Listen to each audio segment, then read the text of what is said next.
For millennia, the Grand Pyramids of Egypt have towered over the desert sands.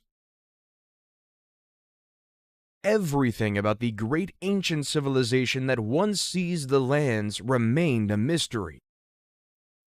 That is, until July 19th, 1799.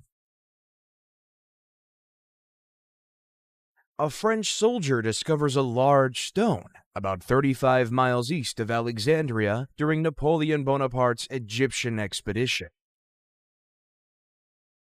unearthing a written language that had been dead for thousands of years. The translations would prove to be the key to unlocking the secrets of an entire civilization.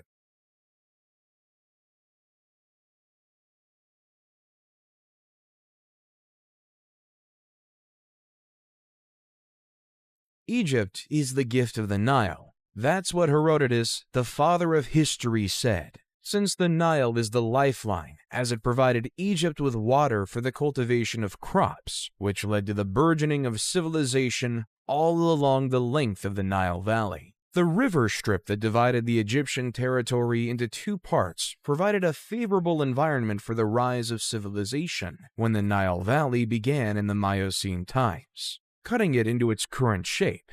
The various geographical resources effectively contributed to the state's foundation. As a result of the annual floods that spread the fertile soil to the east and west over the centuries, mud deposits built up. When the water recedes and flows along its banks, the agricultural year begins, making Egypt one of the first agricultural communities that ever existed in human history. At the end of the Paleolithic era, there was a widespread production of arrows, harpoons, querns, sewed skins, boneworks, and pottery. Carbon-14 tests, on the other hand, were used by researchers to demonstrate that corn was harvested in a Neolithic silo on the edge of Fayum between 4600 and 4250 BC. Later, people built shacks and huts out of reeds and solid mud and sowed corn on the muddy soil of the Nile marshes. Ancient Egypt was divided into two territories, Upper Egypt and Lower Egypt. Lower Egypt lay to the north, where the Nile extended out with its several branches to form the Nile Delta. Upper Egypt, which stretched to Aswan, was to the south. The two kingdoms were united around 3000 BC by King Narmer, but each retained its regalia, the hedjet or white crown for Upper Egypt and the deshret or red crown for Lower Egypt. As a result, the pharaohs were known as the rulers of the two lands, and they wore the shent, a double crown with each half denoting sovereignty of a different land.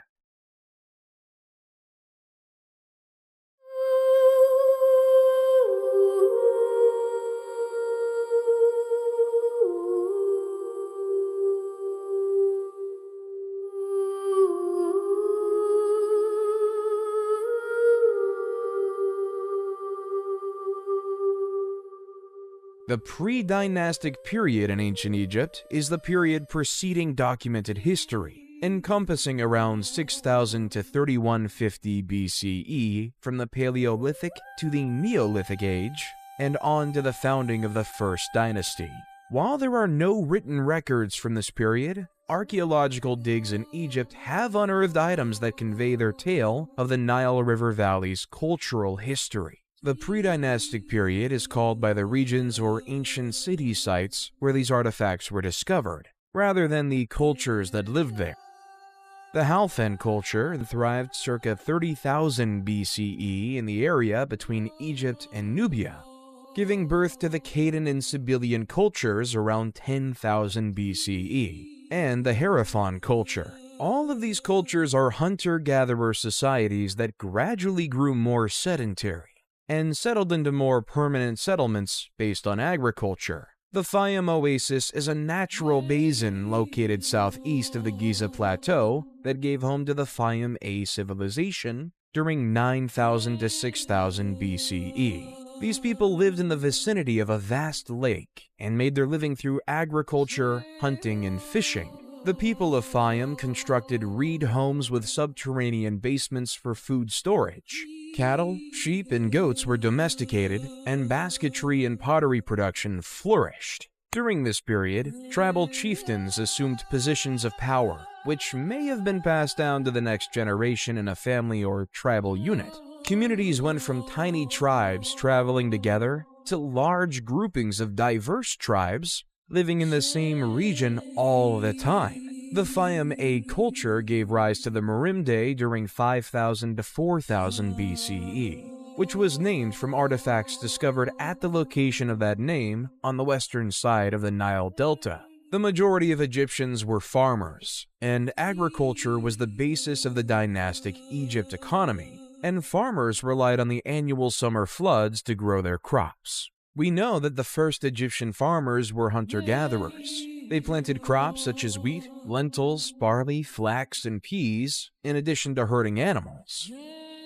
According to what was found on a location in the western side of the Nile Delta, the oldest levels of Merimdi Beni Salama that evolved between 8000 and 4000 BC, in addition to the Fayum Basin, both dating back to the Neolithic era. The Nile Valley's convex terrain encouraged the development of several basins, which in ancient times were flooded with floodwaters every year that brought silt and mud that fertilized the soil. These basins, of which 130 have been found, served as the irrigation system's reservoirs in ancient Egypt.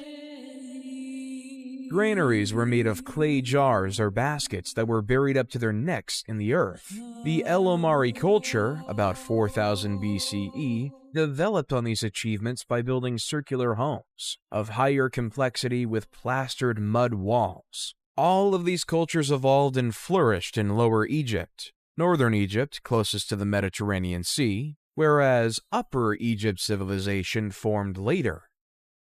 The inhabitants of the Badarian culture lived in movable tents, like their ancient forefathers, but preferred fixed homes. Following the Badarian period came the Amratian period, also known as Nakata I, which constructed more complex homes with windows and hearths, wattle and daub walls, and windbreaks around the main entryway.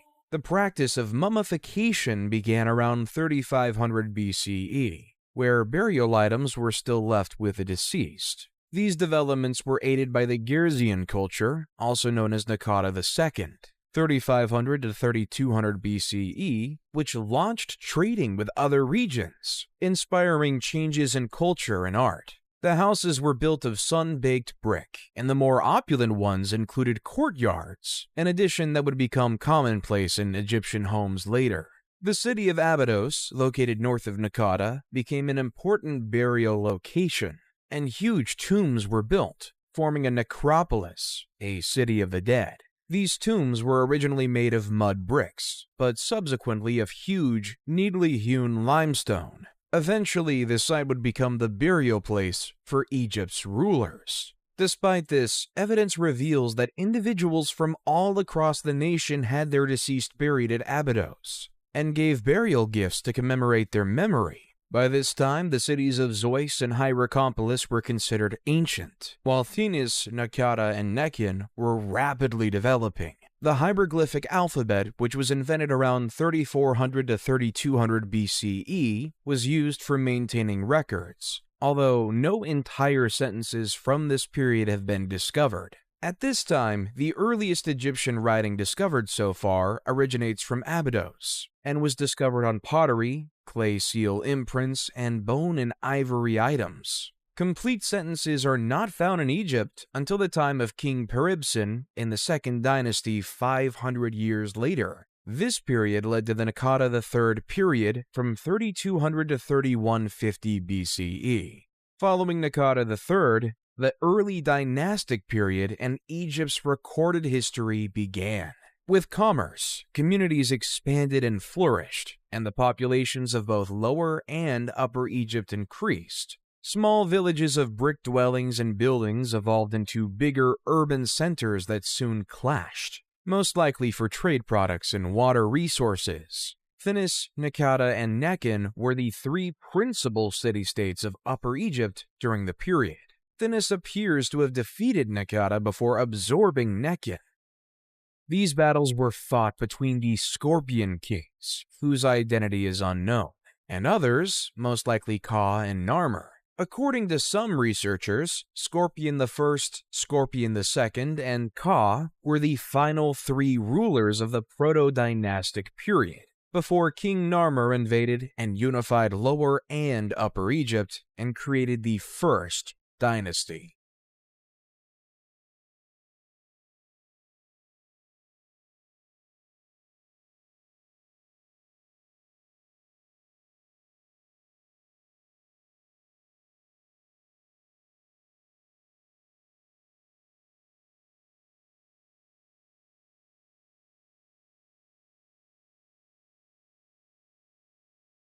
The early dynastic period in Egypt began in the years 3150 to 2613 BCE. This marks the beginning of the country's historical era in which Upper Egypt, the south, and Lower Egypt to the north were unified as one country under centralized authority. During this time, the divine rule of the monarch started, and a distinct Egyptian culture emerged, including the development of writing, arts, and sciences. Menes, the first king of Egypt, was a ruler of Upper Egypt, presumably from Thinis or Hierakonpolis, who defeated the other city-states around him before conquering Lower Egypt around 3150 BCE. Narmer married the princess Neithotep of Nakata in an arrangement to enhance the links between the two towns. He undertook military operations in Lower Egypt to quell revolts and expand his territory into Canaan and Nubia. He sponsored massive construction projects and urbanization developed throughout his reign. Hor-Aha, Narmer's son, is assumed to have succeeded him in 3100 BCE, continuing his father's military expansion and increasing trade. He was notably interested in religion and the concept of the afterlife, and it was under his reign that the mastaba tomb was built. Hor-Aha was replaced by his son Jur in 3050 BCE, who followed in his father's footsteps. His son Jet, about 3000 BCE, married Princess Mernith and is considered to have taken leadership of the nation after his death. It is uncertain whether she governed as regent for her infant son Den or as queen, but her reign is notable for being the first time a woman is recorded governing in ancient Egypt. Den, about 2990 BCE, is regarded as the greatest monarch of the First Dynasty and reigned for 50 years. His reputation as an efficient monarch stemmed from his economic advances, military conquests, and the stability of his rule, as proven by expensive construction projects and elaborate works of art. Den is the first monarch to be represented wearing the crowns of Upper and Lower Egypt, showing that he ruled over a unified nation.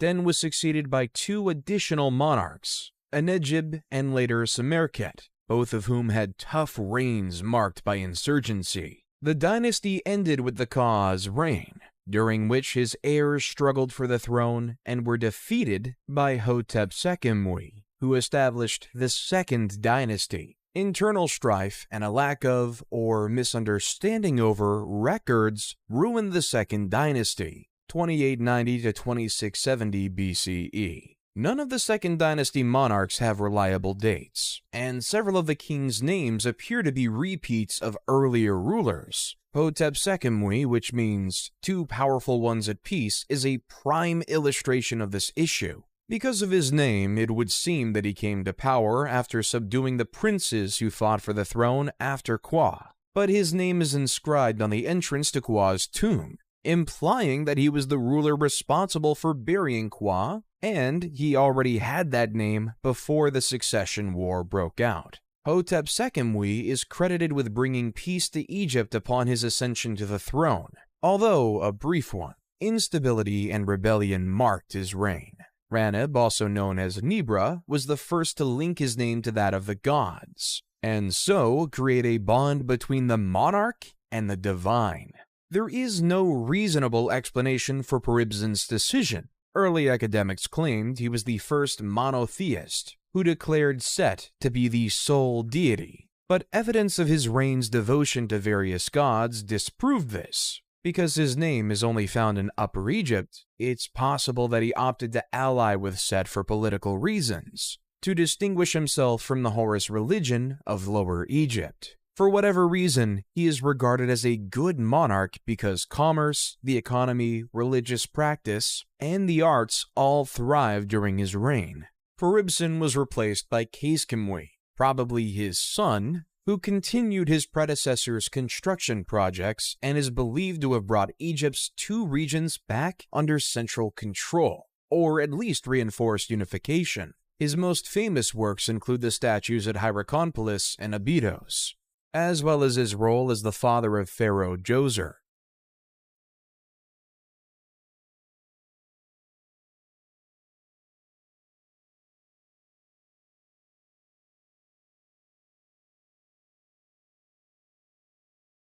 The Egyptian Third Dynasty starts with King Djoser, best known for his step pyramid at Saqqara. Manetho's timeline is hazy on who Sennacht was when he governed in the Third Dynasty, and even his name.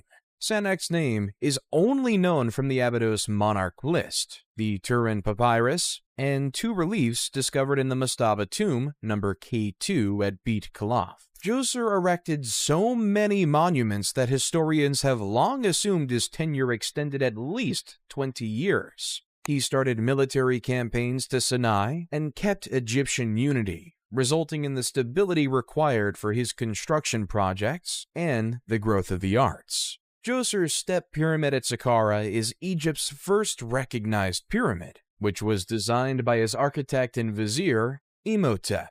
Imhotep was a vizier, sage, architect, astrologer, and chief minister under Djoser, the second pharaoh of Egypt's Third Dynasty, who was later deified and worshipped as the god of medicine in Egypt and Greece, where he was associated with the Greek deity of medicine, Asclepius. He is thought to have designed the step pyramid in Memphis's Saqqara necropolis. This pyramid, which has 6 steps, is the world's oldest surviving stone monument. An inscription carrying his name on a statue of Djoser uncovered near the Saqqara pyramid site attests to Imhotep's high status in Djoser's court. The inscription includes titles such as the leader of the sculptors and the chief of the seers. Historical documents depicting Egyptian society and medicine throughout the Old Kingdom demonstrate that the main magician of the pharaoh's court frequently functioned as the nation's chief physician. The step pyramid started as a basic mastaba monument with a flat top and sloping sides, similar to many previous dynasties' tombs. The architect, Imhotep, on the other hand, had bigger plans for his king's eternal dwelling. The step pyramid is a succession of mastabas piled on top of each other, each step slightly smaller than the one beneath, to create a pyramid shape. Earlier mastabas were made of clay bricks, but the step pyramid was made of stone slabs with carved motifs of trees and reeds on them. When finished, the step pyramid stood 62 meters tall, making it the tallest building of its period. To deter robbers and secure the king's corpse and burial goods, the real chambers of the tomb were dug beneath the foundation, as a maze of passageways with rooms off the hallways. However, this strategy did not work because the tomb was robbed of all of its valuables, including the king's corpse. In antiquity, only his foot was discovered in the tomb. Nonetheless, the step pyramid's design and building epitomize the genius and vision of the Third Dynasty builders, who would later raise the buried pyramid and the layer pyramid, among many other structures and sanctuaries. These early visionaries established the foundations for the later true pyramids of the Fourth Dynasty, which have mesmerized and captivated people for millennia.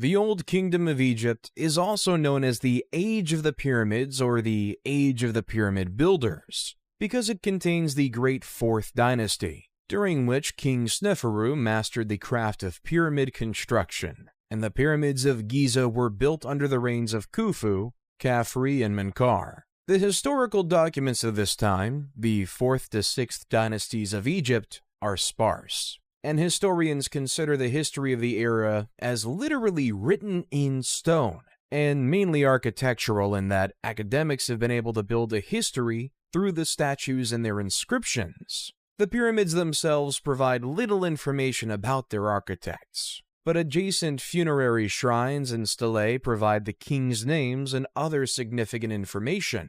In addition, carvings in stone discovered elsewhere during the period document different events and the dates on which they happened. Lastly, the mausoleum of the 5th dynasty's last monarch, Unas, contained the first pyramid texts, detailed drawings and writings inside the tomb that cast light on the religious views of the period. During the Old Kingdom of Egypt, the elite standardized art and figures were produced uniformly to reflect the tastes of Memphis, the capital. Although other art forms such as painting and literature exhibit more skill in the Old Kingdom, statues from the late early dynastic and early Old Kingdom periods are very comparable. The Old Kingdom's most famous works of art are the pyramids of Giza and the Great Sphinx of Giza, both of which remain today. Although smaller structures were crafted with the same precision and beauty, in reality, Egyptians placed great importance on Old Kingdom art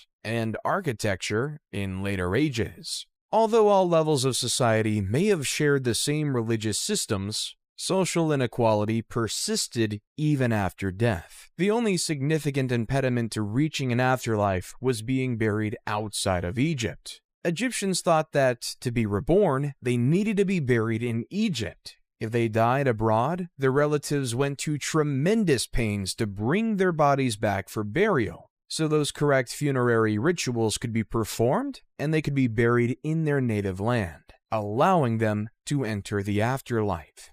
To coordinate the labor force that constructed the pyramids at Giza and elsewhere during this time, unprecedented bureaucratic efficiency was needed, and this bureaucracy could only function under a powerful central authority. At the top of the pyramid that represented Egyptian society, the monarch stood. He was granted ownership of all of Egypt by the gods, at least in theory. The literate and illiterate classes were divided in the Egyptian social structure. The literate class was the ruling class. They were a small fraction of the population, but they were the main criteria for determining the character of ancient Egyptian society and everything we knew about the civilization. Individuals were frequently more important than the positions they held. As a result, while the king established the scope of bureaucratic power, effective administration was ultimately dependent on the same pool of literal aristocrats without whom the king could not govern, and we'll state some of them as follows. Because an Egyptian king could not personally control every area of society, the role of the vizier was established as early as the early dynastic period. The vizier, who can be assimilated into a form of prime minister, assigned responsibility to other members of the court, sent communications through scribes, and managed the military, regional governors' activities, public works projects, and tax collections, among other things. Huni, the last king of the 3rd dynasty, was long thought to have initiated the massive building projects of the Old Kingdom by constructing the Mitam Pyramid. But credit for the Mitam Pyramid goes to Sneferu, the first king of the 4th dynasty, who may have been Huni's son by one of his minor queens. Sneferu began the Old Kingdom's golden era, with his most noteworthy achievements being the 2 pyramids constructed for him at Dashur. Sneferu started his work with the pyramid at Mitam, known as the False Pyramid, due to its shape. It resembles a tower more than a pyramid, and its exterior casing is surrounded by a massive mound of gravel. The Pyramid of Mitam was Egypt's first real pyramid, but it did not last. This is because changes were made to Imhotep's initial pyramid design, causing the exterior casing to sit on sand rather than rock, causing it to fall. The Crooked Period and the Red Pyramid are Sneferu's structures at Dashur, or North Pyramid. The Bent Pyramid gets its name from the fact that it rises at a 55-degree angle and then changes to a 43-degree angle of smaller stones. giving the impression of bending in towards the summit. The workers had finished the base and sides before recognizing that a 55-degree angle was too steep, and changing their plan to conclude the job as best they could. Sneferu appears to have grasped the issue and went on to construct his third pyramid. Sneferu appears to have been a ruler unafraid of loss or sorrow. When the bent pyramid failed to satisfy his standards, he simply began over. The red pyramid, named after the use of reddish limestone in its building, was constructed on a firm foundation for better stability and rose at a 43-degree inclination. The red pyramid, 105 meters tall, was Egypt's first effective real pyramid. It was originally encased in white limestone, as were the other later pyramids, which crumbled away over time and were collected by locals for other construction projects. Following in the footsteps of Djoser's complex at Saqqara, Sneferu had mortuary temples and the other structures built around his pyramids, with priests overseeing day-to-day activities once the red pyramid was finished. All of this points to the stability of his rule, which he bequeathed to his son Khufu when he died. The ancient Greek authors referred to Khufu as Cheops, and he's best known for his Great Pyramid at Giza. In their works, the Greeks portrayed him as a tyrant who oppressed the people and compelled them to labor for him against their will. This perception may have been created by the tales contained in the Westcar Papyrus, a compilation of 4 stories written about the kings of the 4th dynasty and found by Henry Westcar in around 1824 CE. The papyrus contains 4 tales recounted by Khufu's sons, including one in which King Khufu summons a sorcerer who claims to be able to reconnect a decapitated head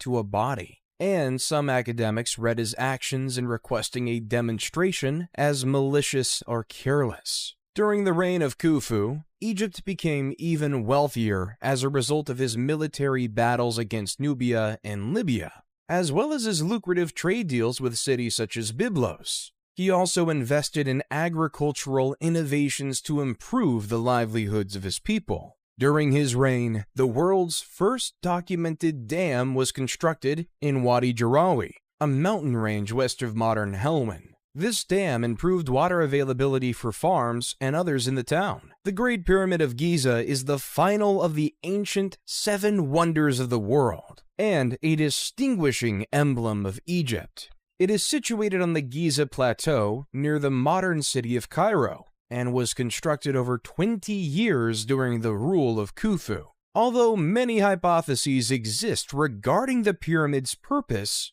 the most generally acknowledged idea is that it was built as a tomb for the king. However, how it was constructed remains a mystery to this day. Historians continue to dispute the idea of ramps going around the outside of the building to move the blocks into position. These theories persist despite a growing body of evidence proving that the pyramid was constructed by the ancient Egyptians using technical means that were most likely so common to them that they felt no need to document them. Nonetheless, the complexity of the interior passages, shafts, and chambers, as well as the nearby Osiris shaft, encourages the persistence of these fringe theories, as does the mystery of how the pyramid was built at all, and its orientation to cardinal points. A prominent figure during that time, called Hemayunu, was the vizier during the reign of Khufu in the 4th dynasty, and one of the king's relatives. He was in charge of building his Great Pyramid, and keeping an eye over its construction works, and he was buried near Khufu's pyramid. The construction work of the pyramid was done by expert and unskilled laborers employed by the state for the job. These employees either offered to pay off a debt, performed community service, or were paid for their time. The annual inundation of the Nile River was important for Egyptian survival because it distributed rich soil from the riverbank all across the shore's farmlands. However, it also made farming those lands impossible during the flood. During these times, the government supplied work for farms by constructing large monuments. These were the individuals who performed the real physical labor of moving stones, elevating obelisks, constructing temples, and constructing the pyramids that continue to amaze and motivate people today. Khufu was replaced by a family member outside the legal line called Jedefra after his death. Jedefra was Khufu's son, but he did not appear to be his designated heir. Some scholars believe Jedefra built the Great Sphinx of Giza, while others believe Khafre, his sibling and successor, built it. The Sphinx is the world's biggest monolithic monument, showing a recumbent lion's torso with a king's head and visage. Historically, this king's visage has been identified as Khafre's, but Dobrev and others believe it's Khufu's. It appears to have been constructed by Khafre because it is exactly in line with his pyramid complex, and the Sphinx's face resembles Khafre more than Khufu. Khafre's pyramid is the second largest in Giza, and his complex is almost as big as his father's. Little is known about his rule. According to Egyptian texts, he continued his father's policies and government model by concentrating power in the hands of his closest family members and exerting strict control over policies and laws. Following Khafre's demise, succession was temporarily disrupted again when Baka, Jedefri's son, took the throne. He did not even rule for a year before Menkaure, Khafre's son, took over as monarch. Both the Greeks and the Egyptian writings praise Menkaure. Menkaure, like his father and grandpa before him, started construction on his Giza pyramid and shrine complex. Menkaure's pyramid and complex are smaller than the other two, which represent a significant development in the history of the Old Kingdom, and one of the causes of its collapse. The resources required to construct the Great Pyramid were no longer accessible during Menkaure's period, but he did his best to establish an everlasting residence on par with his father's and grandfather's. Quenra, Menkaure's son and designated successor, perished while this pyramid was being constructed, upsetting the dynastic succession, and Menkaure died before the pyramid complex was finished. Despite reigning for 30 years, he was unable to finish the work of his predecessors, which many historians attribute to the dwindling resources at his disposal.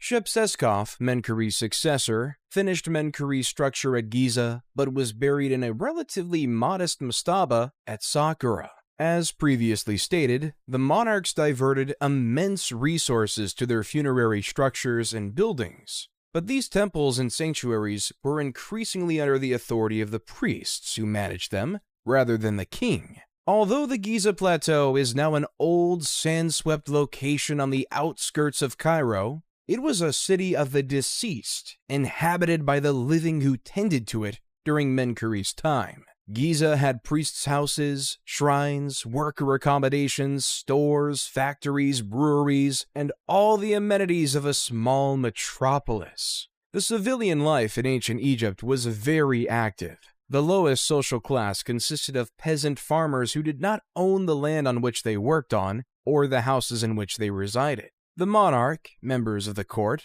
nomarchs, and priests owned the land. To begin the day, peasants would say, "Let us work for the nobility." Peasants were virtually always farmers, regardless of what other trade they practiced. They cultivated and harvested their crops, giving the majority to the landowner while keeping part for themselves. Most had private gardens, which the ladies maintained while the men worked in the fields. The lowest stratum of society created the items utilized in commerce, allowing the civilization as a whole to survive. These peasants were also part of the workforce that erected Egypt's pyramids and other monuments. When the Nile River's banks overflowed, farming became difficult, and the men and women went to work on the king's projects. This labor was always rewarded, and no literary or physical evidence supports the assertion that any of Egypt's major monuments were erected by slave labor. Work building monuments like the pyramid and associated burial complexes, temples, and obelisks provided the peasantry with the sole possibility of upward mobility. Skilled painters and engravers in particular were in high demand in Egypt, and were paid more than unskilled laborers who merely hauled the stones for the construction from one location to another. Peasant farmers might also raise their status by learning a craft and producing the vases, bowls, plates, and other ceramics that people need. Skilled carpenters could make a fortune by making tables, desks, chairs, beds, and storage chests, while painters were needed to decorate upper-class dwellings, castles, tombs, and monuments. Brewers were likewise held in high regard, and breweries were occasionally controlled by women. They appear to have been operated on by females in early Egyptian history. Beer was the most popular beverage in ancient Egypt, and it was commonly utilized as a kind of recompense. 3 times a day, workers on the Giza Plateau were given a beer ration. The deity Osiris was said to have provided the drink to the people, and breweries were overseen by the goddess Tenene. Marriages were more secular than religious in ancient Egypt. The parents planned the majority of weddings in any of the classes. Girls were often married at the age of 12, and boys at the age of 15. Royal offspring were frequently promised to foreign monarchs as babies to seal treaties. The ancient Egyptians' lives were not all labor. They found plenty of time to have fun by participating in sports, board games, and other activities. Hockey, handball, archery, swimming, tug-of-war, gymnastics, rowing, and a sport known as water jousting, which was a sea battle played in small boats on the Nile River in which a jouster tried to knock the other out of his boat, while the second team member maneuvered the craft, were all ancient Egyptian sports. The festivals of ancient Egypt were individually distinct in their own right, depending on the nature of the occasion, but they all had one thing in common: drinking and feasting. The Egyptian diet consisted mostly of grains, wheat, and vegetables. The meat was incredibly expensive, and only royalty could afford it. The 4th dynasty ended with Shepsekhof's brief reign, and the 5th started with much less hope.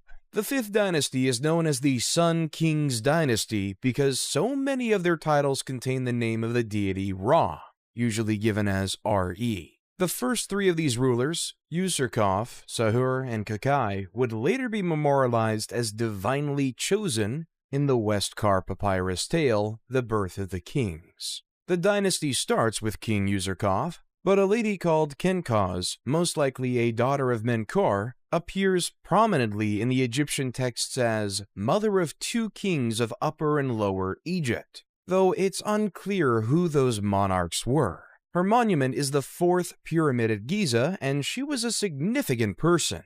Not much is known about her. Userkaf is best renowned for his work on the Temple of the Sun and Abusir. This structure represents a significant divergence from the position of the monarch at the beginning of the 4th dynasty, and the beginning of the end of Giza as the king's necropolis. The sun deity Ra was now venerated directly by the people through the priesthood, and the king's position as the god's primary representative was reduced. Userkov's son Sahur replaced him and constructed his funerary complex at Abusir near the Temple of the Sun. Sahur was a capable monarch who led the first Egyptian expedition to Punt and arranged significant trade treaties with other countries. Punt, on the other hand, was one of his biggest accomplishments, as it became an important source of many of Egypt's most valuable resources, and in time was regarded as a legendary country of the gods.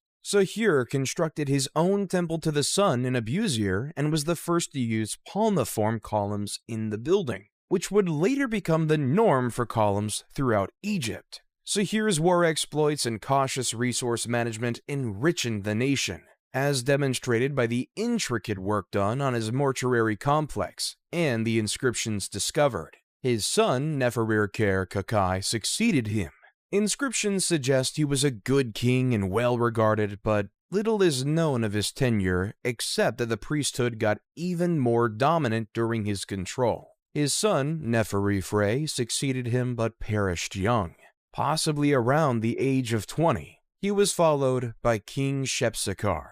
Nusir-Ini succeeds him, and the priests of Ra acquire even more authority during his rule. The bureaucracy of the temples and mortuary buildings grew as well, putting a burden on royal coffers, which paid for sanctuary care and maintenance. Menkaure-Kaiu replaced him, but little is known about his rule other than the fact that he was the last monarch to construct a temple to the sun.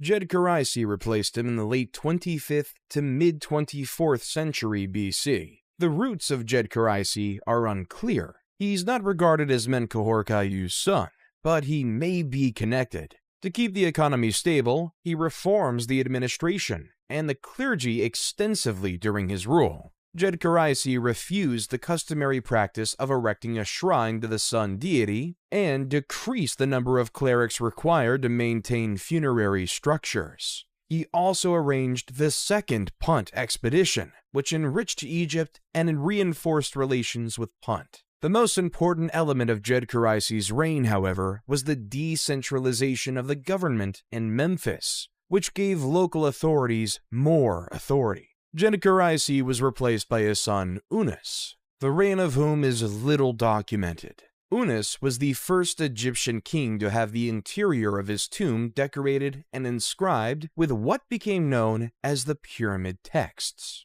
These inscriptions depict the king in communion with Ra and Osiris. The position of the king was already considerably reduced when the 6th dynasty started. Local officials and bureaucrats built more elaborate tombs than nobles during the rule of the first monarch, Teti. Teti was killed by his bodyguards according to the 3rd century BCE historian Manetho, an act that would have been inconceivable earlier. He was replaced by Userkere, who may have been involved in the assassination plan.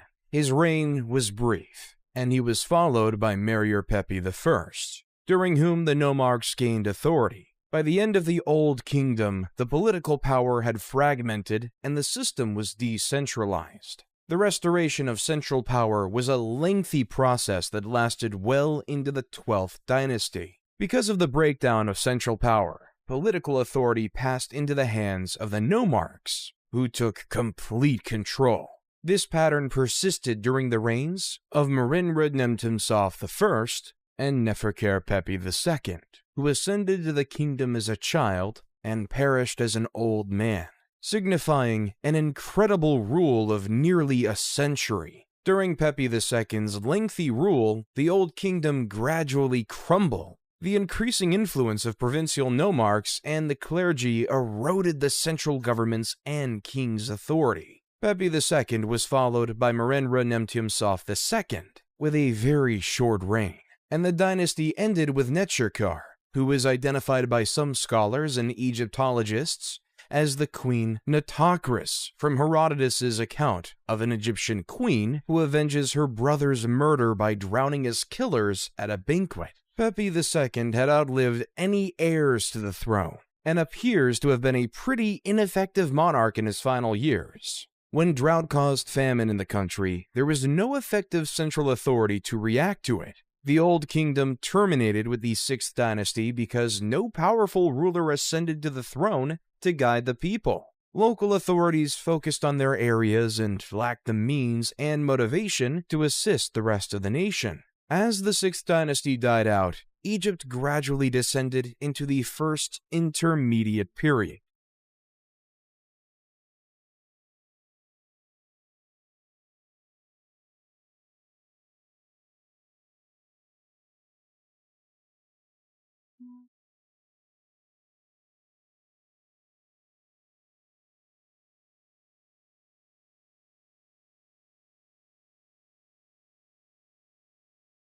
The first intermediate period is marked primarily by a rise in the authority of provincial administrators of distinct areas, and a decline in the power of the central government at Memphis. The great structures of the Old Kingdom on the scale of Giza's pyramids were no longer constructed within the first intermediate period because there was no strong central sovereign to order and pay for them, and no administration to coordinate the large workforce. The cultural image that comes from a study of historical data does not support a chaotic, dark era, but rather a different social and political model than what had come before. There is some historical evidence for the claim of unrest and claimed disorder, which stems from the absence of a single powerful central government.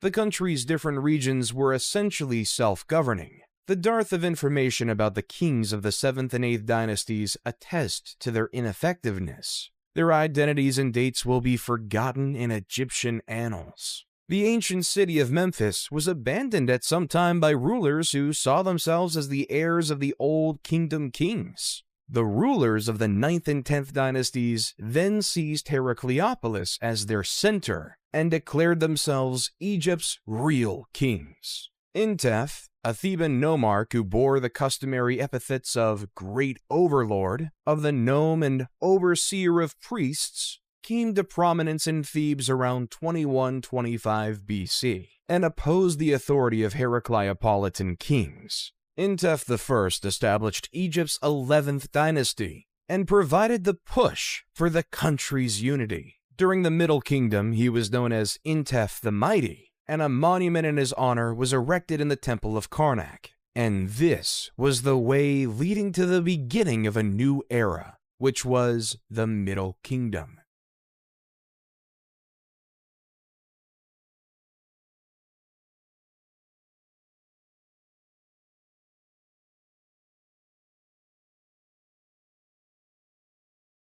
Although Mentuhotep II was known as the Second Menes, who united Egypt and ushered in the Middle Kingdom period, the road to that unity was laid out by Intef I and his successors. Mentuhotep I, approximately 2115 BCE, followed Intef I's path and conquered the neighboring nomes for Thebes, considerably increasing the city's stature and strength. His initiatives were carried on by his predecessors. Mentuhotep II used these early victories to ultimately beat Heracleopolis and then punish those nomes who had stayed faithful to the old kings while rewarding those who had honored Thebes. Mentuhotep II devoted his time after the process of unity to the ruling, military accomplishments, and construction projects. Mentuhotep's successor, Mentuhotep III, reigned during 2010 to 1998 BCE, maintained and expanded his programs.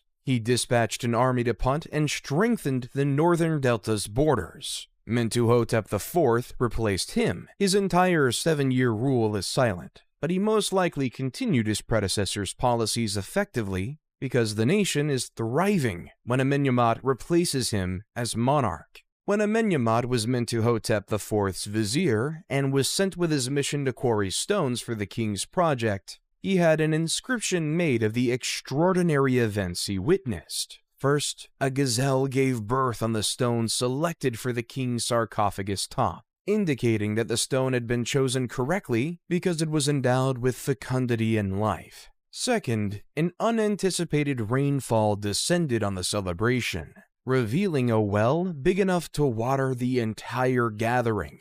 This inscription was later interpreted to mean that Amenemhat was chosen by the gods to become king, as the gods had allowed him to experience miracles. Amenemhat I abandoned Thebes for unknown reasons and established his seat and court in Ititawi, south of Memphis. Amenemhat I's successor, Sennacherib I, 1971 to 1926 BCE, improved the country's infrastructure and initiated the kinds of grand building projects that had characterized the Old Kingdom and represented the king's power, including a temple to Amun at Karnak, which sparked the construction of the Great Temple complex there. Amenemhat I had followed in the footsteps of Intef II and Mentuhotep II by restricting the authority of local nomarchs and priests, and giving power only to those most trusted in the family. Sennacherib I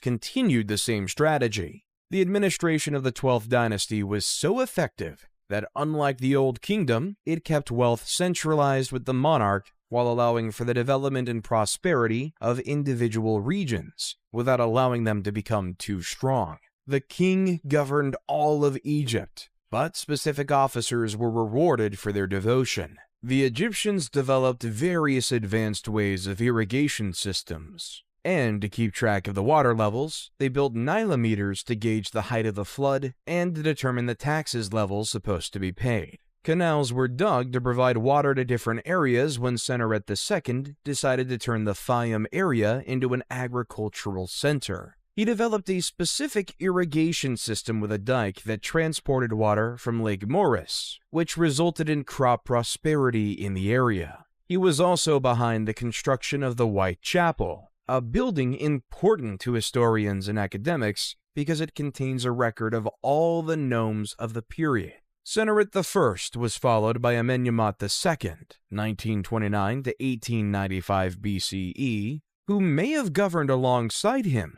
The practice of co-regency was unique to the Middle Kingdom, in which a younger man, the monarch's selected heir, usually a son, would govern alongside the king to learn the position and guarantee a seamless transfer of power. Scholars disagree on whether this practice was truly followed, though there is no question that it was followed by Amenemhat II and his successor Sennacherib II, 1897 to 1878 BCE. Double dates for two rulers on official cartouches indicate co-regency. Amenemhat II's reign is little known, but Sennacherib II is noted for his excellent ties with the regional nomarchs and improved prosperity of the nation. It's worth noting that during Sennacherib II's rule, local officials thrived just as they had at the end of the Old Kingdom, but this did not cause the kingdom the difficulties that it had previously. Sennacherib II was followed by Sennacherib III, 1878 to 1860 BCE, the most potent monarch of the period, whose reign was so prosperous that he was deified during his lifetime. His rule is characterized by military advancement into Nubia, as well as a rise in Egypt's riches and influence. Sennacherib III exemplified the Egyptian cultural value of military ability, and quick action was the pinnacle of the warrior king. He was thought to be unbeatable at the helm of his troops. His expeditions into Nubia widened Egypt's borders, and the fortifications he erected along the boundary facilitated commerce. He also conducted an expedition into Palestine, and as a result, trade ties with that area improved. And to control flood and direct irrigation waters, the ancient Egyptians built earth and stone barrages and dams, such as El Lahan Dam, which was erected during the reign of King Amenemhat III,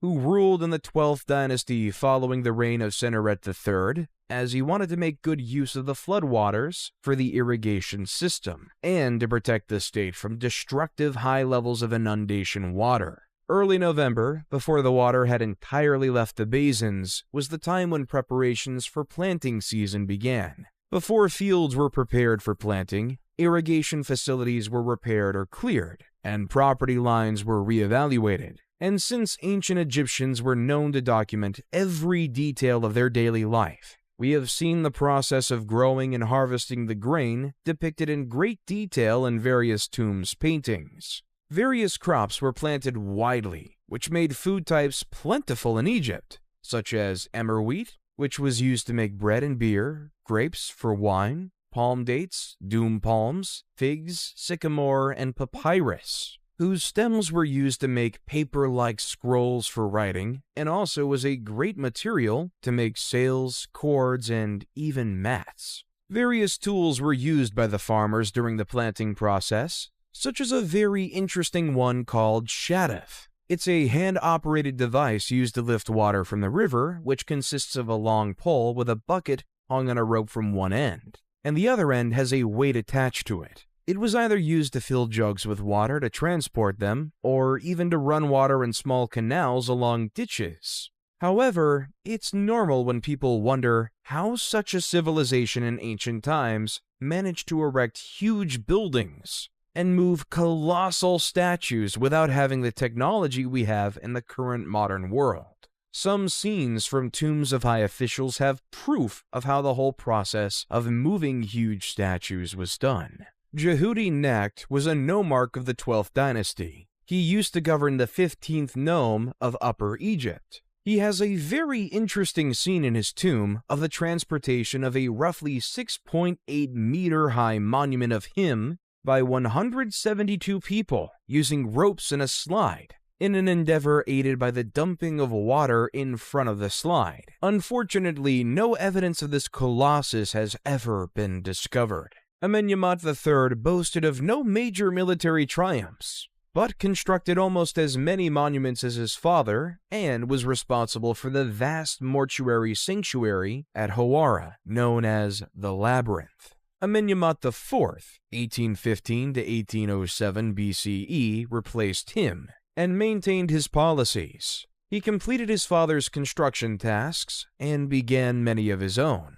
During his reign, military and commercial expeditions were undertaken on numerous occasions, and trade thrived with towns in the Levant, particularly Byblos and elsewhere. The co-regency policy, if it was implemented, had guaranteed a seamless transfer of power from ruler to ruler, but it failed in the case of Amenemhat IV, who had no male successor to prepare for success. After his demise, the throne passed to his sister, or probably wife, Sobonefru, 1807 to 1802 BCE, whose rule is little known. Unless the queen Nitocris of the 6th dynasty of the Old Kingdom is accepted as real, Sobonefru was the first woman to govern Egypt since the early dynastic period. The 12th dynasty concluded when she perished without an heir, and the 13th started with the reign of Sobekotep I, 1802 to 1800 BCE. The Middle Kingdom's 12th period was the most powerful and wealthy. The 13th dynasty would receive the riches and the policies, but would be unable to put them to good use. The 13th dynasty appears to have maintained the policies of the 12th dynasty monarchs and kept the nation united, but none of them had the personal power of the previous kings, according to incomplete documents. Lower Egypt started to develop its political groups.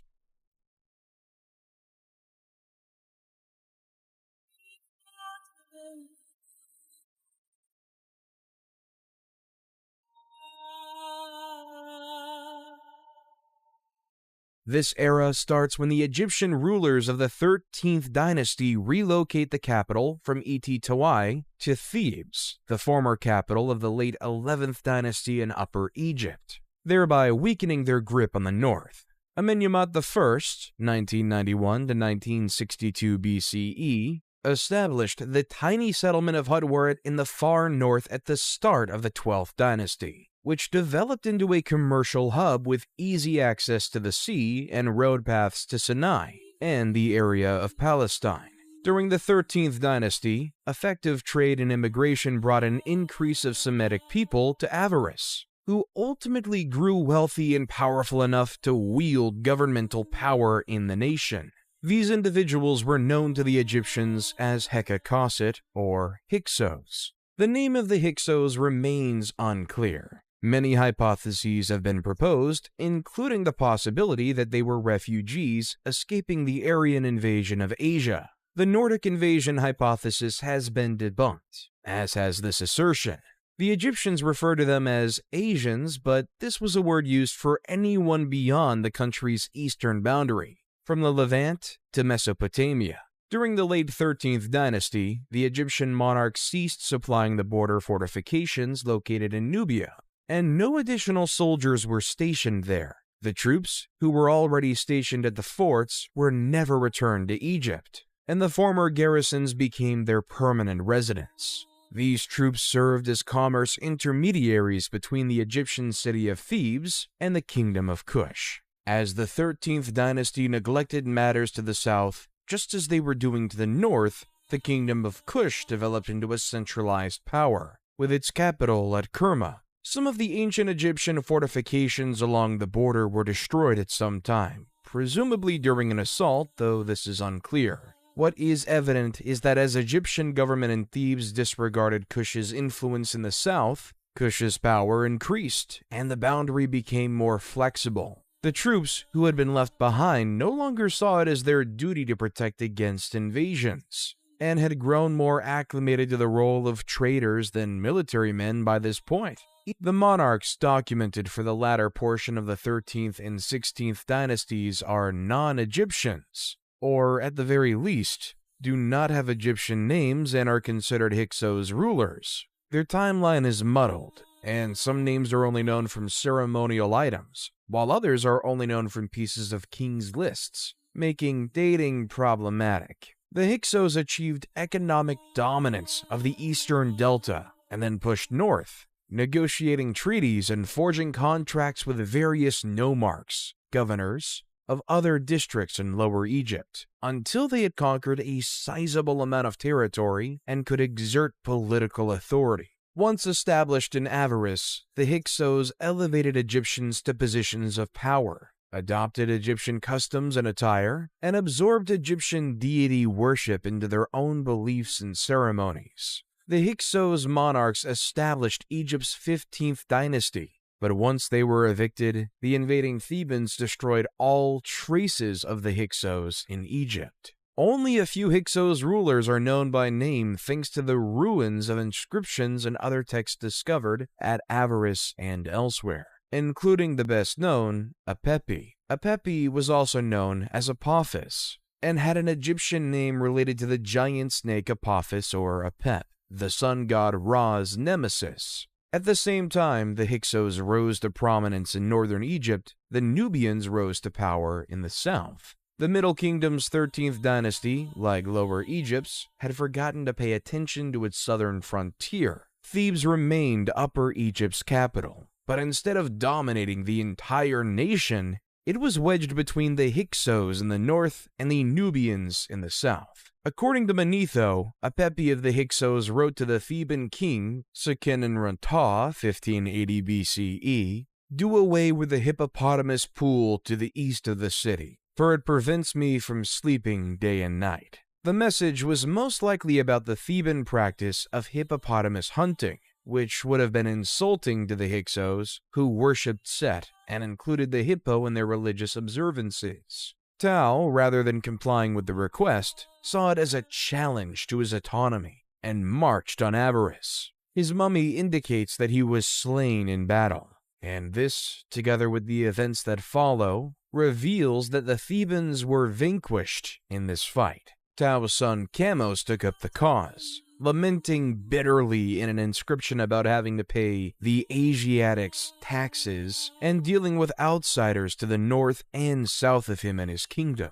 He launched a huge attack on the Hyksos, destroying Avaris according to the narrative. Chamos reports that his attack was so fast and scary that it rendered the Hyksos women barren, and that he destroyed the city to the ground following the carnage. This tale appears to be exaggerated, as the Hyksos retained control of Lower Egypt 3 years after Chamos' invasion, and Avaris remained the Hyksos' stronghold. Chamos was succeeded by his brother Ahmose, who, according to the inscriptions, drove the Hyksos out of Egypt and destroyed their metropolis of Avaris. These events are described in the tomb inscriptions of another man, Ahmose son of Abana, a soldier who fought under King Ahmose, who describes the devastation of Avaris and the retreat of the remaining Hyksos to Sharawin in the Palestine region. Ahmose then besieged this city for 6 years until the Hyksos fled again, this time to Syria, although what happened to them after that is unknown. Ahmose I not only established the 18th dynasty, but also began the new Kingdom of Egypt, the age of the Egyptian Empire. The Hyksos were responsible for the formation of a professional Egyptian army of conquest, since Ahmose I, and those who followed him, sought to ensure that no foreign nation ever gained such dominance in their land again. The triumph that would become the new kingdom, a period of unprecedented prosperity and success in Egypt, is the legacy of the Second Intermediate Period. The 18th dynasty of Egypt, established by Ahmose I, would build some of the most renowned and memorable monuments since the Old Kingdom's pyramids, and expand Egypt's borders into a kingdom.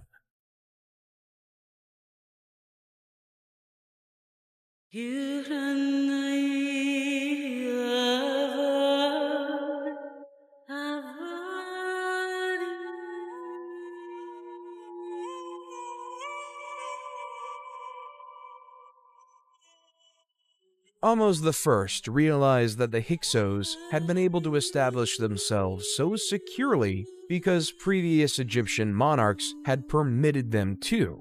As a result, he chose to establish protected areas around Egypt's boundaries and fortify neglected settlements in strategic locations to protect the nation. The Battle of Ahmose I against the Hyksos brought him and his troops into touch with the areas of Palestine and Syria, where he continued his operations while also conducting military excursions south against the Kingdom of Kush and Nubia.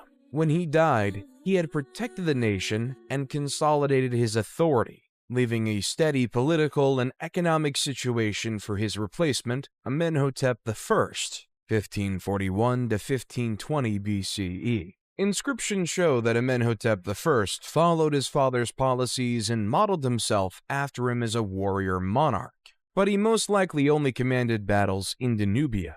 There are no accounts of him conducting expeditions into Palestine or Syria, but he may have done so because those areas stayed secure during his and his successors' reigns. Thutmose I, 1520 to 1492 BCE, replaced him and immediately started wars to expand Egypt's reach. Thutmose I put down a revolt in Nubia that erupted soon after assuming the throne, personally murdering the Nubian monarch and suspending his corpse from the prow of his ship as a caution to other rebels. He then extended Egypt's control over Nubia further south before shifting his focus to Palestine and Syria. He expanded Thebes' famous Temple of Karnak and built numerous other temples and structures throughout Egypt. Thutmose II, 1492 to 1479 BCE, succeeded him, but little is known about his rule because he was quickly eclipsed by his more potent half-sister, Hatshepsut.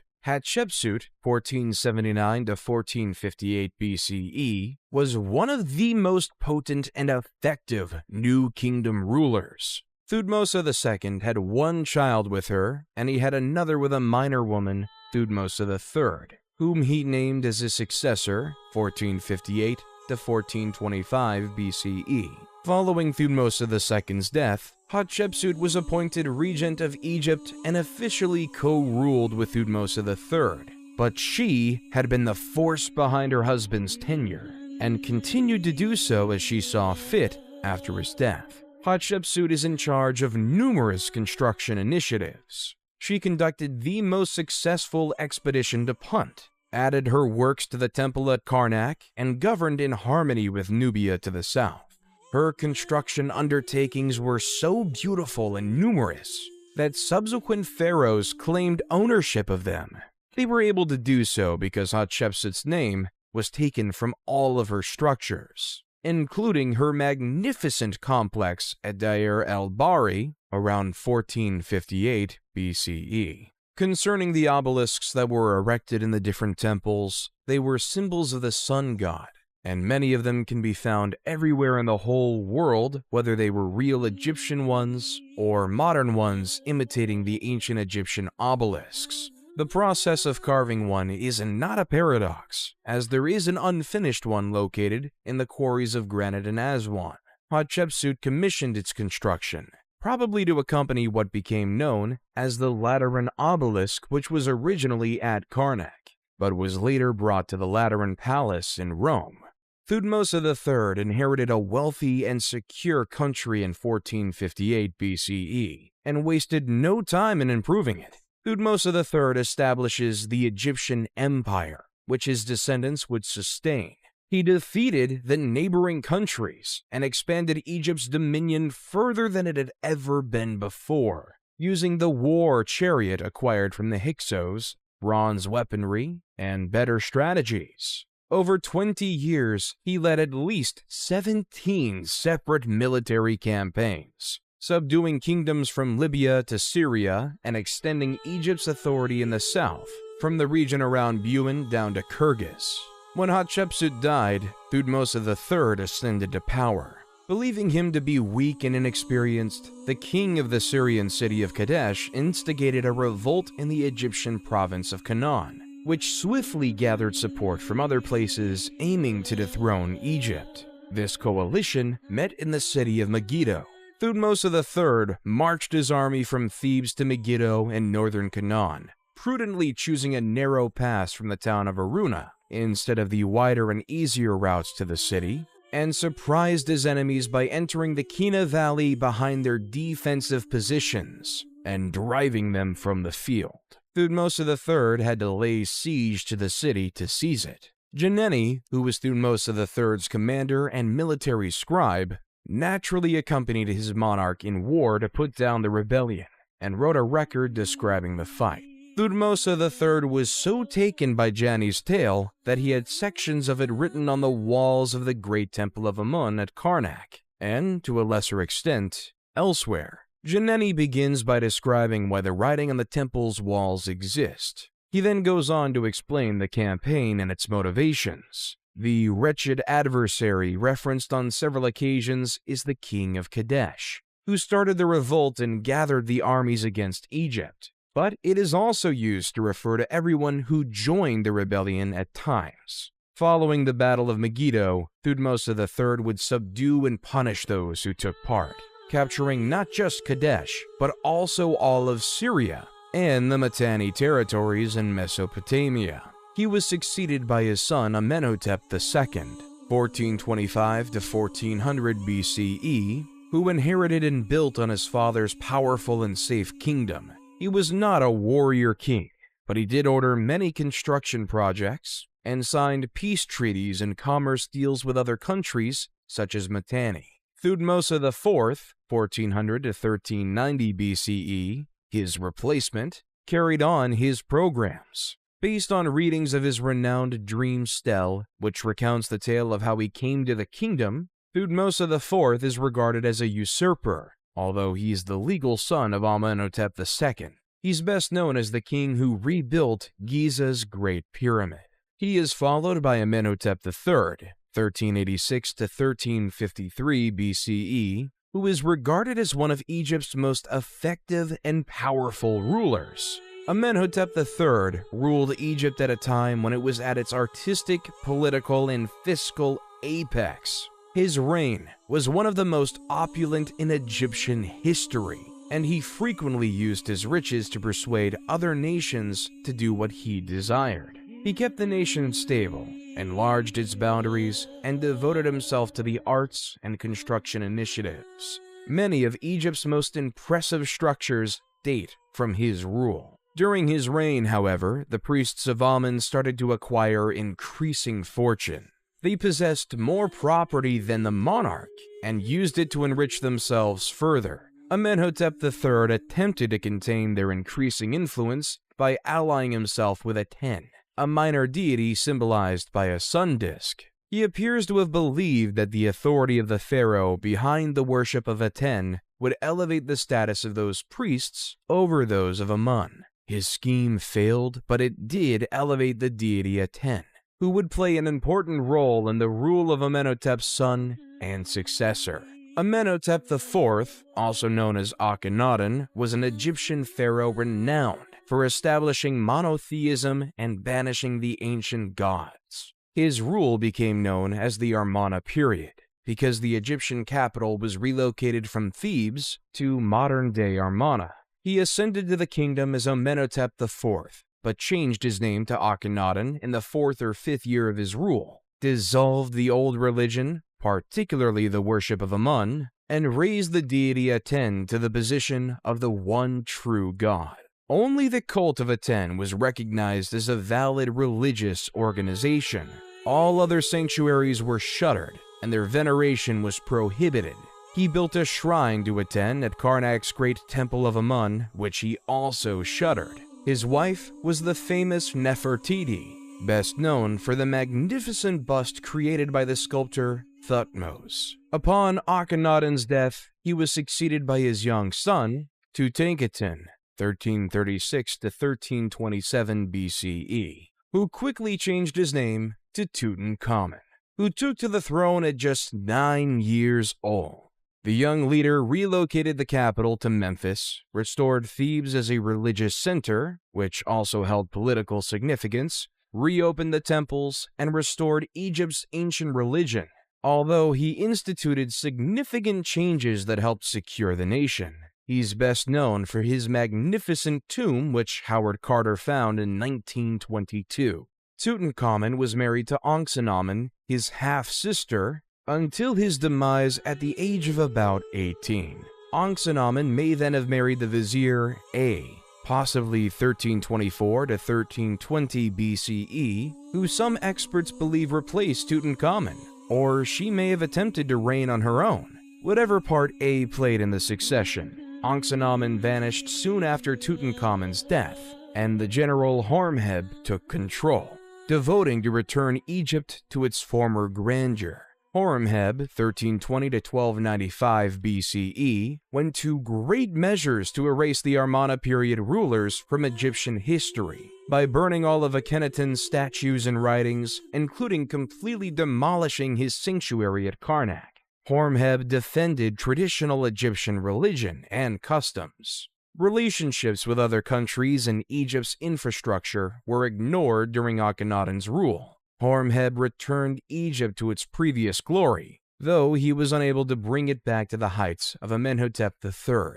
He perished without an heir, and his vizier Parames seized the kingdom as Ramses I, establishing the 19th dynasty. Ramses I was an elderly man when he ascended to the kingdom, and he swiftly named his son Seti I as his successor. Ramses I resumed Horemheb's task of rebuilding Egypt's sanctuaries and shrines, as well as adding to the vast temple of Amun at Karnak. He gave Seti I the authority to lead military missions to reclaim areas lost during Akhenaten's rule. When he passed, Seti I ascended to the throne and continued Egypt's reform and revival, adding his own touches to the big project at Karnak, and grooming his successor for dominance, his son Ramses II, 1279 to 1213 BCE. He is the most well-known pharaoh of Egypt today.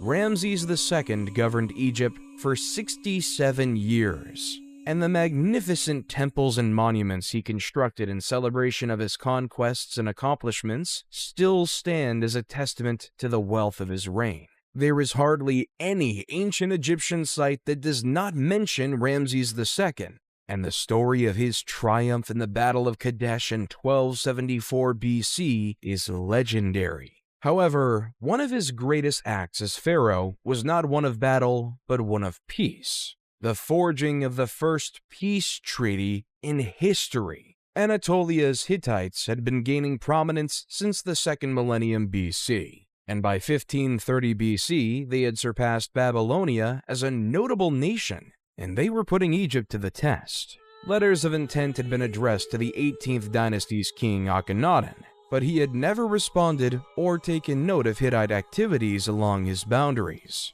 Horemheb had waged unsuccessfully against the Hittites, who had grown even more strong by the time of Tutankhamun, Akhenaten's successor, and were daring enough to garrison districts on or near Egypt's borders. When Horemheb became pharaoh in 1320 BCE, he initiated a more forceful campaign against the Hittites and secured Egypt's frontiers, although the problem of the Hittite invasions was never fully overcome.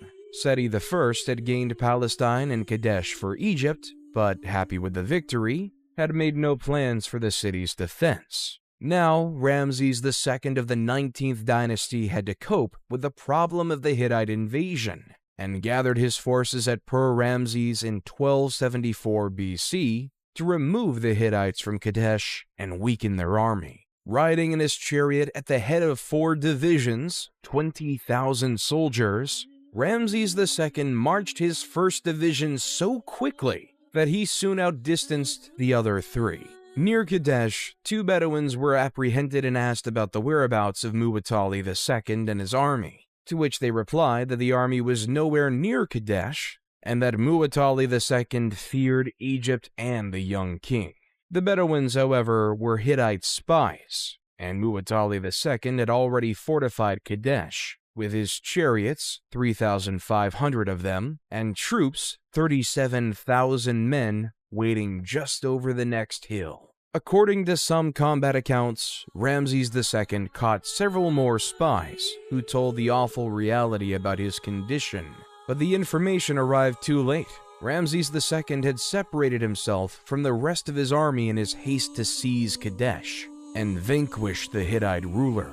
Just as the Hittite chariots slammed into his camp, he dispatched messages to the other 3 divisions. The Ta division arrived in time to prevent an Egyptian army defeat, and Ramses II personally led the remaining Aman division into action many times, pushing the Hittite soldiers back onto the Orontes River, where many perished. Muwatalli II just only marched from Kadesh's walls to trap Ramses II's forces between his army by the river and his advance. But for unexplained reasons, he chose to stay in the city and never committed his reserve men to fight. Ramses II declared a great triumph at Kadesh and had a scribe record his narrative of the wonderful fight. Muwatalli II's version differed significantly, most notably in claiming Kadesh as a Hittite victory. While Ramses II did not capture the city, he did break the Hittite army on the field. And while Muwatalli II kept possession of Kadesh, he did not destroy the Egyptians as he had intended. Merenptah was Ramses II's 12th son, and not his designated successor. He only became pharaoh because all of his siblings had perished during their father's lengthy rule. Merenptah soon adopted his father's image of a warrior monarch, defeating the Libyans in combat and repelling an attack on the Sea Peoples. His description of his exploits include the well-known Merenptah stele, which contains the first reference to the Israelites as a tribe. Going forth to the 20th dynasty, Ramses III was the new kingdom's last powerful king. After Horemheb restored the ancient faith, the priests of Amun's authority grew steadily, drawing income and influence away from the monarchy. Throughout the Ramessid era of the 20th dynasty, the condition deteriorated. The concept of having a war was existing as the threat of the people was remarkably increasing, which forced Ramses III to declare war over them. The nationality of the Sea Peoples is unknown because the only records of their activities are from Egyptian sources that only describe them in the terms of battle, such as the record from the Tanis stele, which reads in part, "They came from the sea in their warships, and none could stand against them." This is characteristic of Egyptian allusions to these enigmatic invaders. Ramses II, his son and successor Merenptah, and Ramses III are the three great pharaohs who chronicle their struggles and triumphs against the Sea Peoples. All claimed huge victories over their opponents, and their inscriptions include the most extensive documentation of the Sea Peoples. During the time of Pharaoh Ramses III, the Sea Peoples invaded and destroyed the Egyptian commerce hub at Kadesh, and then attempted to invade Egypt again.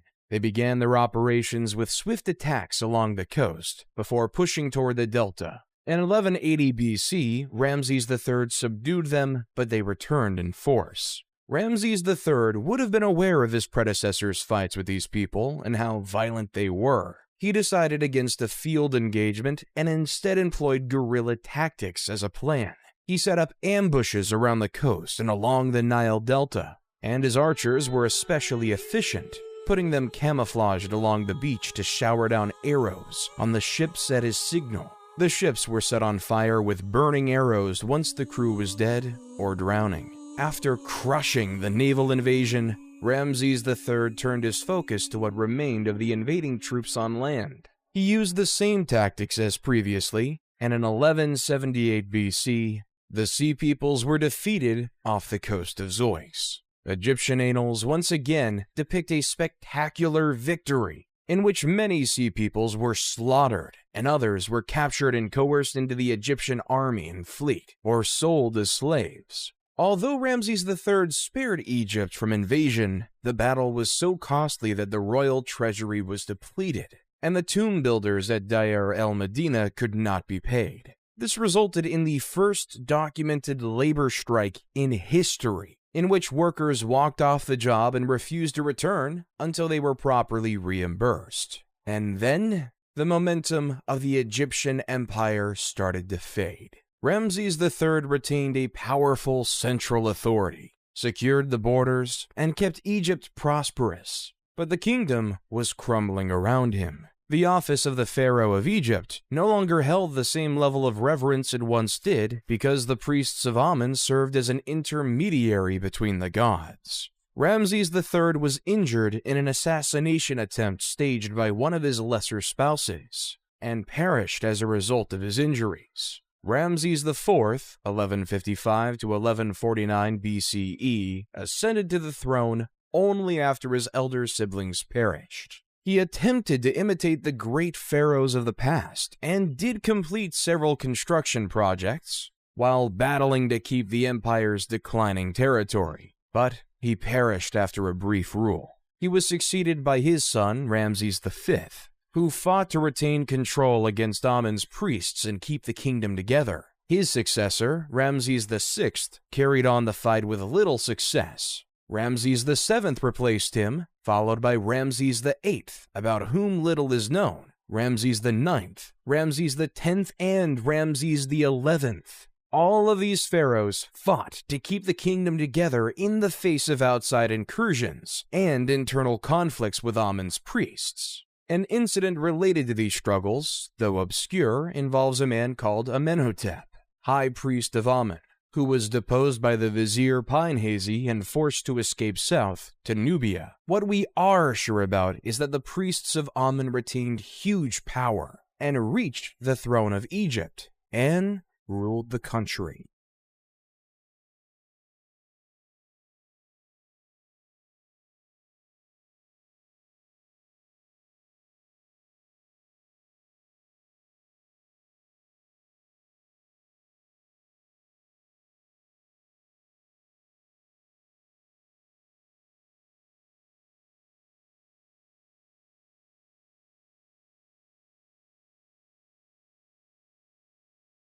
Smendes, 1077 to 1051 BCE, a ruler of Lower Egypt who governed from Tanis, interred Ramses XI. Following the Egyptian custom, a monarch was buried by his successor, and Smendes asserted his legal right to govern by relocating the capital from Per-Ramses to Tanis. However, by this time, the priests of Thebes had grown strong enough to assert their authority to rule, and the nation was divided between Tanis's control over Lower Egypt and Thebes's rule over Upper Egypt. Contrary to popular belief, this split did not end in civil conflict or internal strife. Smendes was strong enough to be noticed, but he only controlled Lower Egypt, and not much of it. He governed around the same period of Thebes' high priest Herihor, who reigned from around 1080 to 1074 BCE. Herihor was a general of the troops, as were all Amun's high priests, but he had little impact outside of Thebes. This would be the dominant model for the majority of the Third Intermediate Era. Individual nomarchs were strengthened at the cost of either part of the central government, as in the First Intermediate Period, and both Tanis and Thebes failed to exercise any major influence over the nation as a whole. The 22nd dynasty, which governed publicly under Libyan titles, was also Libyan. Shoshenq I, 943 to 922 BCE, established it after unifying Egypt and embarking on war operations reminiscent of Egypt's empire days. Shoshenq I reformed Tanis's administration and Thebes's clergy. The clergy would no longer be a hereditary post, but rather one of nomination by the monarch, as would be the choice of God's wife of Amun. His military operations revitalized Egypt's economy, and the nation started to approach the Egypt of the New Kingdom during his reign. Osirkin II ascended to the throne in 872 BCE and kept the nation together, but after his rule, Egypt split into distinct kingdoms governing from Heracleopolis, Tanis, Sais, Memphis, and Hermopolis in Lower Egypt, and Thebes in Upper Egypt. To the south, the Kushite ruler Kashta, 750 BCE, saw Egypt's vulnerability and moved to exploit it. Kashta adored Egyptian culture and had Egyptianized his capital city of Napata, and thus his entire territory. He had strong trade connections with Thebes and was well versed in the procedure of appointing priests and other high officials. Pi, 747 to 721 BCE, his son, strengthened Nubian dominance of Upper Egypt, and when the kings of Lower Egypt protested, he commanded a large army against them. Pi conquered Lower Egypt, capturing and subjugating all of the main towns before marching back to Napata. Egypt was now legally under his rule, but he allowed the lower Egyptian kings to regroup and re-establish their power. These buffer zones diminished during the Third Intermediate Period, and Egypt lost its prior strength. But there were still countries on its boundary, such as Judah and Israel, that served the same purpose. The subjugation of those areas by Shoshenq I pushed Egypt's boundary up against the Assyrians, with no buffer in between.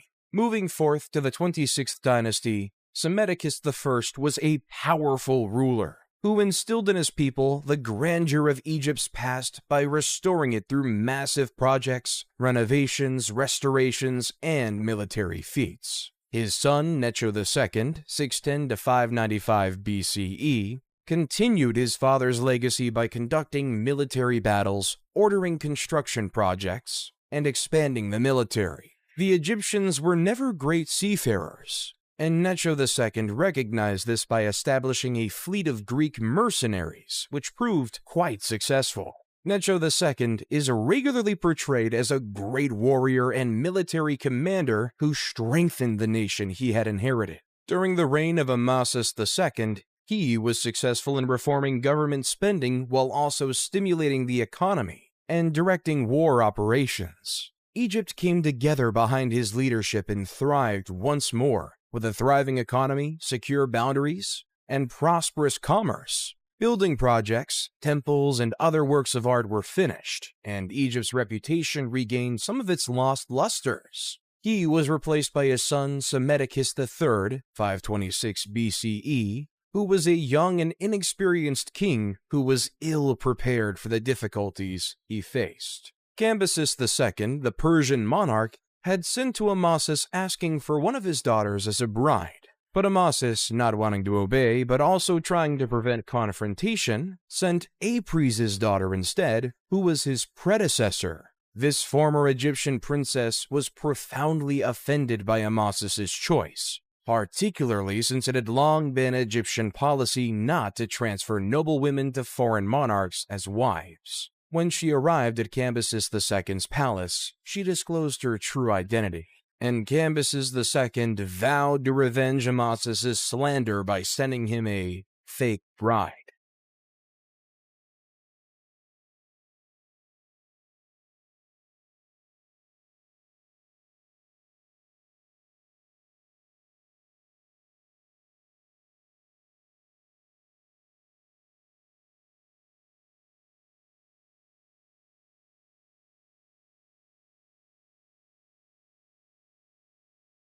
Unlike Cambyses, Darius wanted to govern Egypt in his absence. He ascended to the throne of the Achaemenid Empire in 522 BCE and toured Egypt at least twice, though he favored Egypt from afar. Nonetheless, he adored the culture and directed funds towards the reconstruction of destroyed temples and the dedication of new ones. In keeping with the Persian practice of religious tolerance, Darius praised the Egyptian gods with presents and statues. He is widely viewed as having a gentler hand with Egypt than Cambyses. For the second Persian conquest of Greece in 480 BCE, his son Xerxes I, 486 to 465 BCE, relied on all the resources of the Achaemenid Empire, including Egypt. When the Persians were defeated at Salamis in 480 BCE and Plataea in 479 BCE, Xerxes abandoned foreign affairs in favor of construction projects and different relationships with court ladies.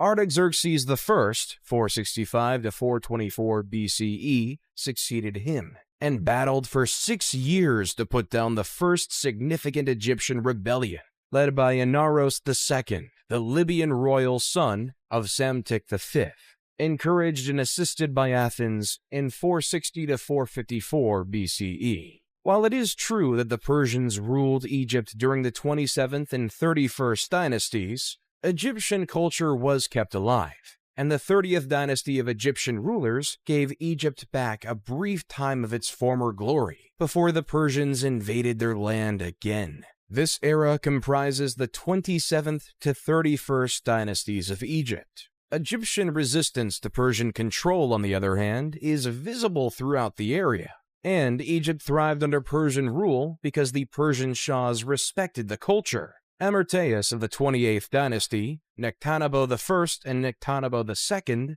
all governed the nation, commanded troops, and participated in construction projects in the manner of the great pharaohs of the past. Whoever was behind the revolts against Persian authority, Egypt's second conquest did not last long.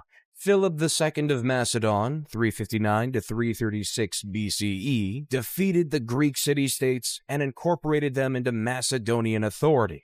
When he was murdered in 336 BCE, he was preparing a grand expedition to subjugate Persia. He already had all of the means he would require for the conquest, which he entrusted to his son, Alexander. The pharaohs of the 30th dynasty upheld Egyptians' kingship's honor and left their impressive structures in the footsteps of those who came before them.